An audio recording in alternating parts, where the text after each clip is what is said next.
Okay, so I guess I need some cute, clever play-on name for this. So how about we call this TJ's Rehab? This is just me mellowing out after all the aggression of Plastic Addict with a good toy. And since you demanded it, we are starting off with Webdiver Gradion.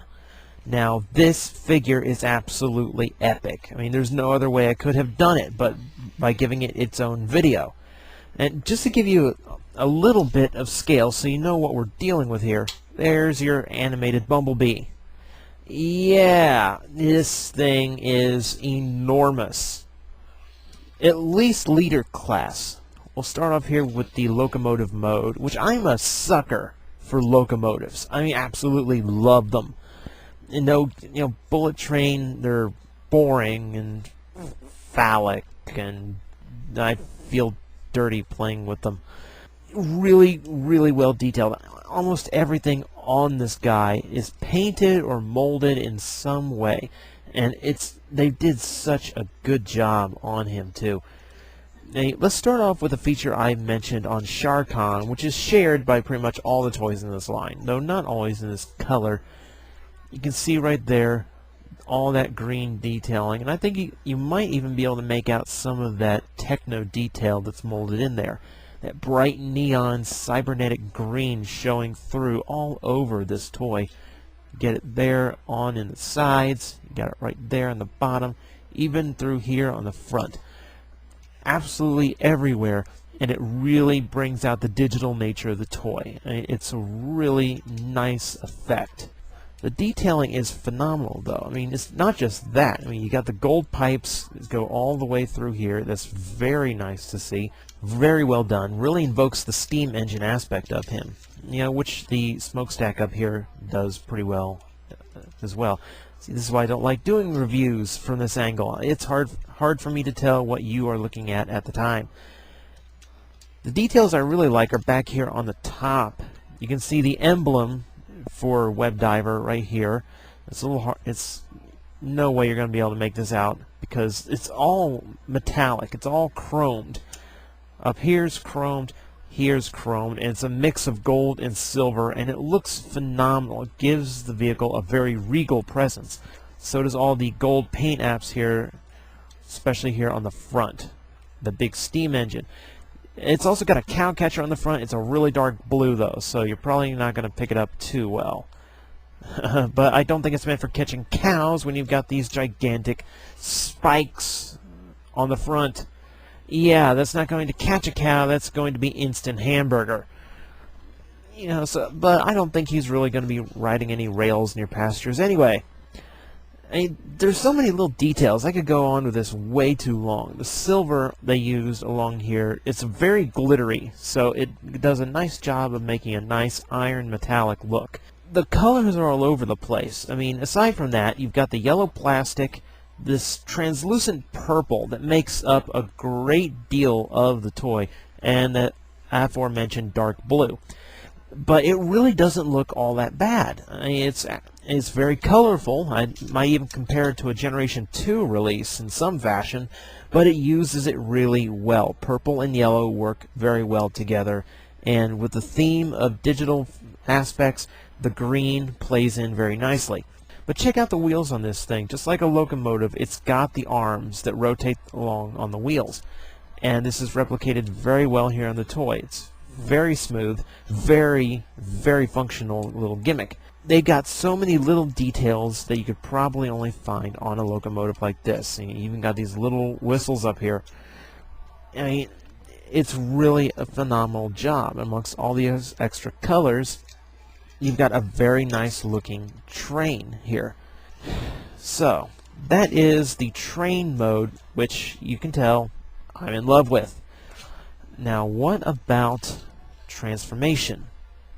Start by pulling the wheel panels out from the sides. Then unfold the legs. Split the roof and rotate them around. Then rotate the waist 180 degrees. Then you can lower the torso onto the legs. Take the wheel panels and fold them into the legs. You lock them in place by closing the knees, and then fold the feet out. Fold the panels on the front forward.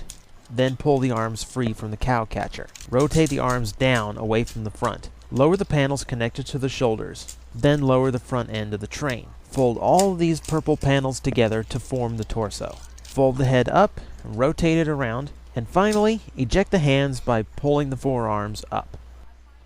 We get to robot mode and, hey look, the rehab's working, I've gone white.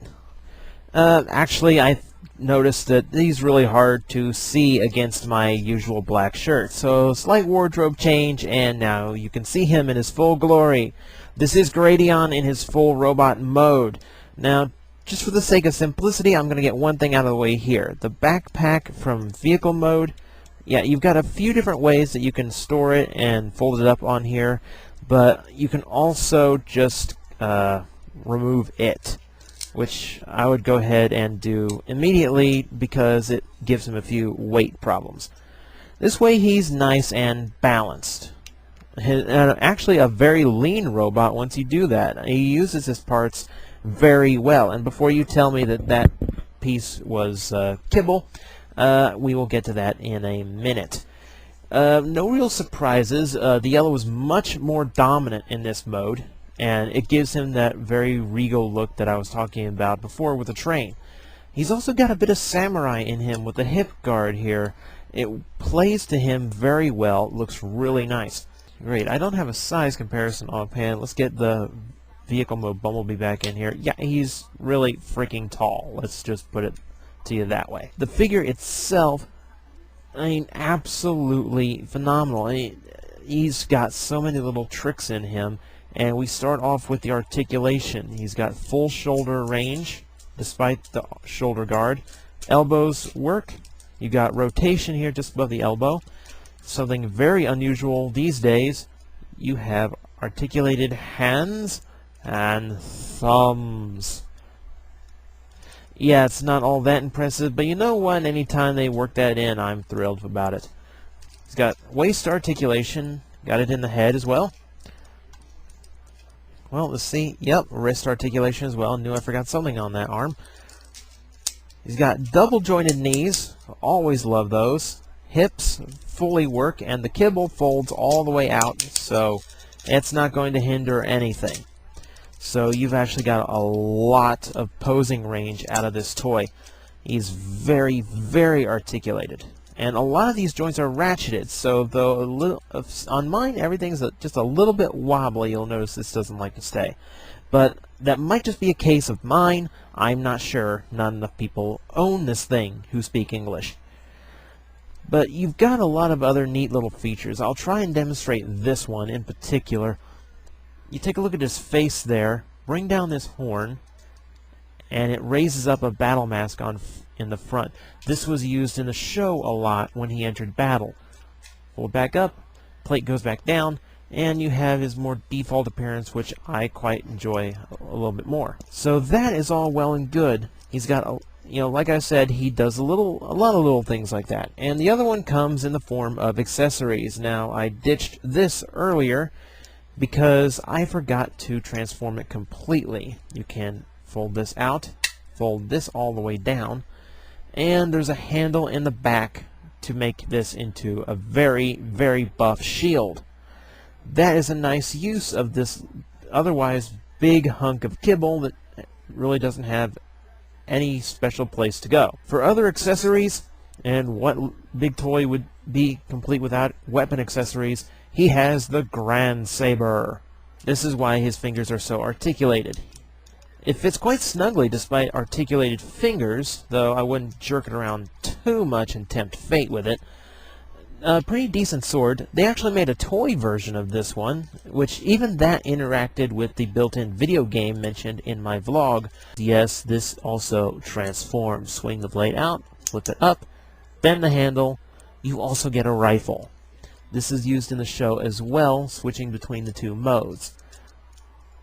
It's a little oblong. That's the weird thing. It's not straight on like a normal transformer. His arm has to be pretty low in order for it to point straight.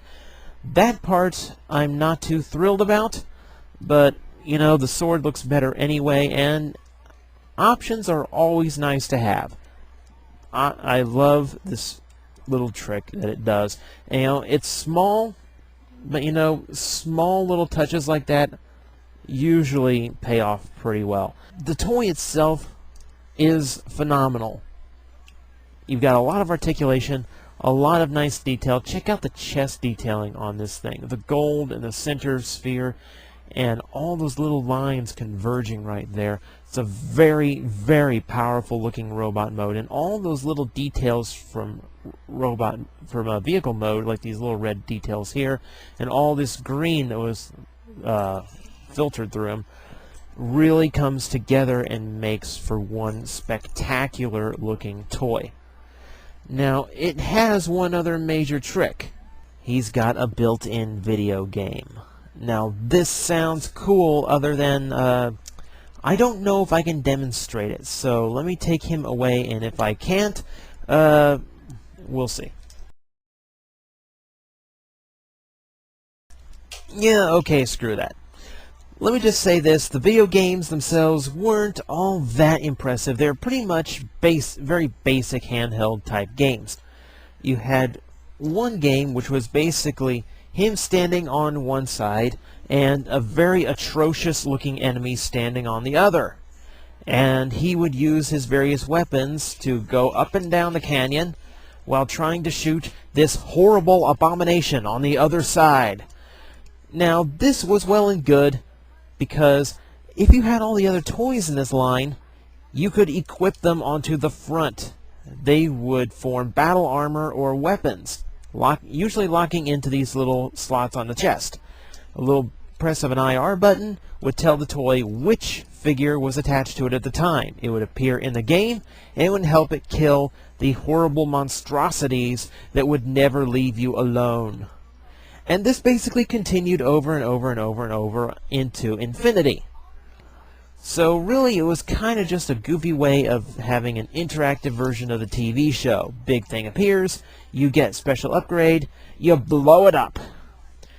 Now the train mode also had its own video game, which was pretty much just the train and 3 rails with obstacles. You switch between the rails in order to get past all the obstacles and make it to the end. Again, this was repeated ad nauseum. So really the video games, they're a nice touch, but they were very, very limited. I'm surprised because the toy doesn't seem to suffer despite how much electronics were stuffed into it. Now, there are other tricks it could do. You could get bios for some characters. You could get a sliding puzzle of characters if you attach them at the right time. You could also have this guy, if you tried to transform it while it was plugged into your TV, all of these little buttons that are scattered all throughout the toy here. I'll try and show you one right there. Transforming hits all these little buttons. There's wires all throughout this toy. Again, how it is not affected by the electronics, I have no idea. But it creates such a phenomenal effect because you get to see the toy transforming on the screen in kind of this sprite, Super Nintendo type animation, which is kind of cool. And I think you even get the sound effects with it and everything. So they did a lot of nice touches. Was it worth making most of the line revolve around him? Probably not. While it's a nice effect, it is not a very prominent one. I think it was a mistake to focus all the toys around such an expensive figure because it cost a lot to put that game into it. These days, that same cost will keep you from getting this toy for very cheap. I paid, I want to say, $55 for mine. It might be a little bit more expensive right now. But there's usually one floating around on eBay. If you're willing to pony up the money for it, I highly recommend it. I mean, just as a toy and transformer himself, he's phenomenal. I guarantee he will stack up to any leader class transformer you've bought in the last 5 years. So, I guess this is the first positive review I've ever given. Thank you for watching it. Thank you for putting up with me. If it wasn't that funny, I apologize. I'm new at this positivity thing. It might take a while to get used to.